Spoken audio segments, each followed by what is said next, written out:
스터디로드 에이미 해설입니다. 저번 시간에 이어서 올해 초에 보았던 2025년 첫 번째 에이미를 해설해 보도록 하겠습니다. 오늘은 조합 문제를 해설해 볼 건데 조합으로 분류된 3번, 7번, 10번, 13번 중에서 세 문제 3번과 7번과 10번을 해설해 보도록 하겠습니다. 3번입니다. 문제가 좀 길기는 한데요. 두 번째 문장만 정확히 이해할 수 있으면 될 것 같습니다. 한마디로 9명의 야구 선수가 있는데 각각의 선수는 초콜릿, 바닐라, 딸기 아이스크림 중 정확히 하나씩을 선택을 했고요. 각각의 아이스크림 중 선택이 안 된 아이스크림은 없다라고 얘기하고 있고요. 초콜릿을 선택한 것이 가장 많고 그 다음 바닐라, 딸기 순으로 선택을 했다고 하네요. 그 경우의 수를 구하라 하는 문제입니다.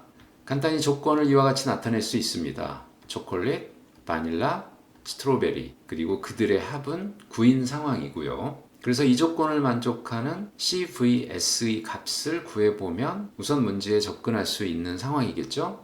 경우의 수를 구해보니 간단하게 세 경우가 얻어지네요. 가장 큰 수인 C, 초콜릿을 선택한 선수를 기준으로 621과 531, 432 단 세 가지 경우밖에 없습니다. 그래서 전체적으로 문제를 어떻게 마무리 지을 건지 바로 길이 보이는데 이 경우만 간단히 계산해 본다면 쉽죠? 9명에서 6명을 뽑고 나머지 3명에서 2명을 뽑는다. 또는 미국식 표시법으로 9에서 6을 뽑고요. 나머지 3명에서 2명 뽑는 식으로 계산하면 되겠네요. 이 경우와 이 경우도 간단히 계산할 수 있으니 문제를 마무리해 보시기 바랍니다. 쉬운 문제였고요. 7번입니다. 역시 해석하는데 크게 어려움은 없네요. 12개의 문자가 있을 때 무작위로 6쌍의 문자로 묶어서 알파벳 순으로 배치하고 다시 그렇게 만든 단어를 알파벳 순으로 배열한다. 이와 같은 형식으로 말이죠. 그런데 마지막에 나열된 단어에 G가 포함될 확률은 무엇이냐? 일단 여기에서 쓰여지는 기본 공식은 바로 조 나눔의 수죠. N명을 P명, Q명, R명인 조로 나눌 때 간단히 먼저 N명에서 P명을 뽑고 그 다음 단계로 N-P명에서 Q명을 뽑고 차례차례 뽑아가면 됩니다. 간단히 이렇게 정리할 수 있는데 문제는 동수인조가 있는 경우죠.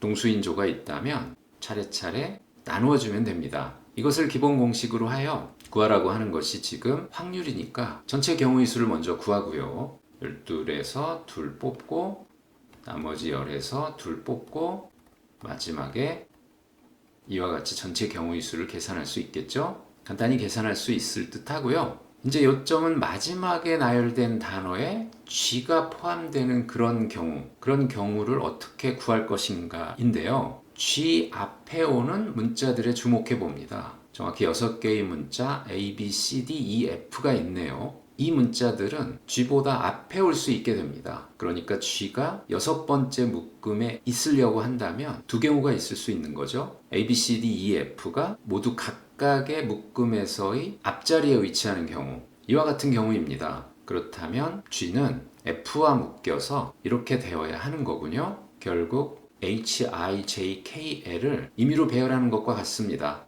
이 경우에 네모칸을 채우는 방법의 수는 5팩토리얼이군요.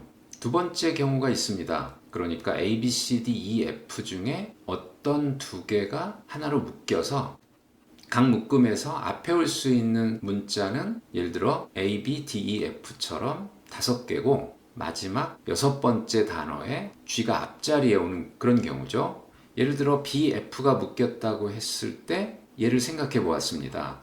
그렇다면 그 다음 단계로 네모칸을 채우는 방법 역시 5개의 문자를 무작위로 배열하면 되는 것이니까 5팩토리얼이겠네요. 그러니까 결국은 지금의 예에서처럼 BF를 묶는 그 방법을 생각하면 됩니다. 6개에서 2개 골라주면 되겠네요. 6개에서 2개 골라서 그 두 문자를 하나의 묶음으로 만들고 지금의 예에서는 B와 F를 묶어 보았는데 그렇다면 앞자리에 올 수 있는 문자들이 자동으로 정해집니다. A, B, C, D, E, G가 앞자리에 올 수 있겠죠? 어떤 두 개를 뽑든지 간에 그들의 순서는 정해지고 G는 마지막에 당연히 오게 됩니다. 그래서 이 경우에는 모두 이만큼의 경우가 있겠네요. 앞서 구했던 5팩토리얼과 더하면 전체 경우의 수를 할 수 있습니다. 다른 경우는 없는 거죠. 두 개 이상이 묶여버리면 G는 마지막 6번째 자리에 올 수가 없습니다. 5번째나 4번째로 앞으로 당겨지게 되니까요. 두 가지 경우가 전체 경우에 해당하여 역시 계산을 쉽게 정리할 수 있겠습니다. 10번 문제입니다. 수도구 문제를 변형한 문제이네요. 역시 셀스, 그리드 해서 별로 어려운 표현들은 없고요. 27개의 칸에 1부터 9까지 수를 하나씩 쓰는데 각각의 가로줄에는 정확히 한 번씩 1부터 9까지 숫자가 나타나고, 그리고 큰 정사각형에서도 1부터 9까지 숫자가 정확히 한 번씩 나타나도록 그렇게 수를 배열했을 때 전체 방법의 수는 무엇이냐 하는 문제입니다. 어디에서부터 시작하는 게 좋을까요?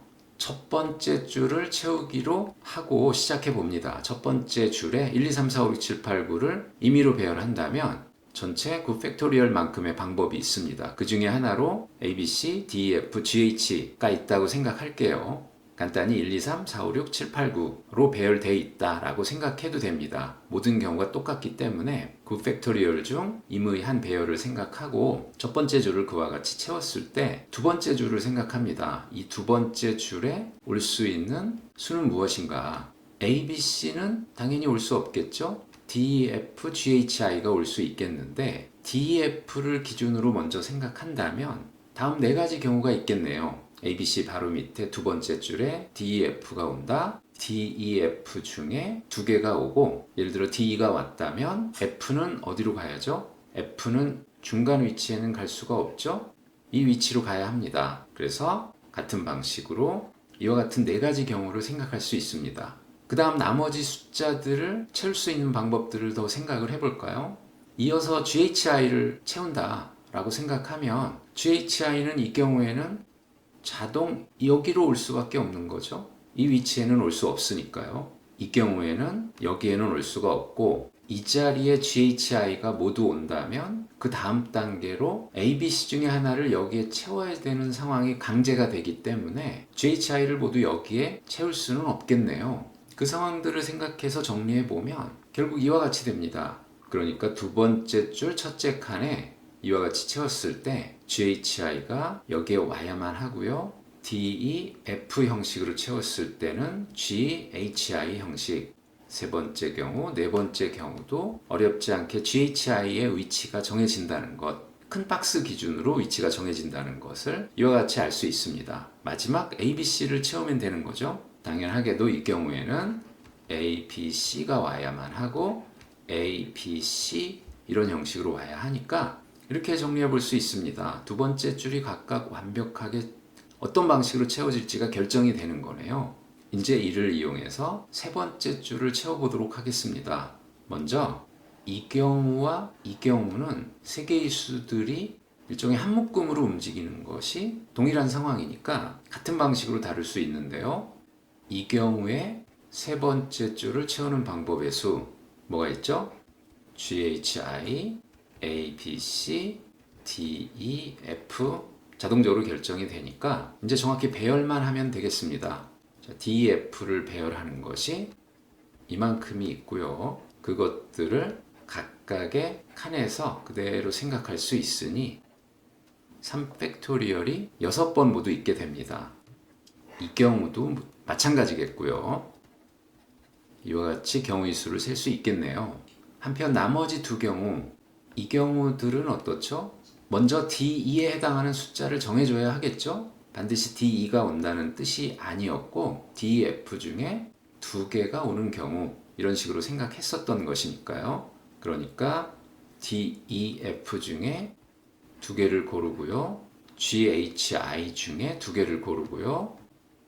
ABC 중에 두 개를 고릅니다. 그리고 마구 배열하면 되는 거겠죠? 예를 들어 DG를 배열하는 것, HIA를 배열하는 것, 그리고 두 번째 줄을 완성을 했을 때 세 번째 줄에 정해진 숫자들을 배열하는 것. 각각의 큰 정사각형마다 이미 결정이 되었기 때문에 앞에서 했었던 방식과 마찬가지로 3팩토리얼이 6개의 세개 묶음에 대해서 존재하게 됩니다. 이와 같이 계산할 수 있겠고요. 이 경우 역시 똑같이 마찬가지이기 때문에 곱하기 2를 할 수 있겠네요. 그래서 앞에 했던 것과 더하면 전체 경우의 수를 알 수 있겠죠. 실제 예를 구성해 가면서 문제를 푼다면 크게 어렵지 않게 풀 수 있는 문제들이었네요. 지금까지 에이미 조합 문제 해설이었습니다. 다음에는 대수 문제와 나머지 조합 문제를 해설해 보도록 하겠습니다.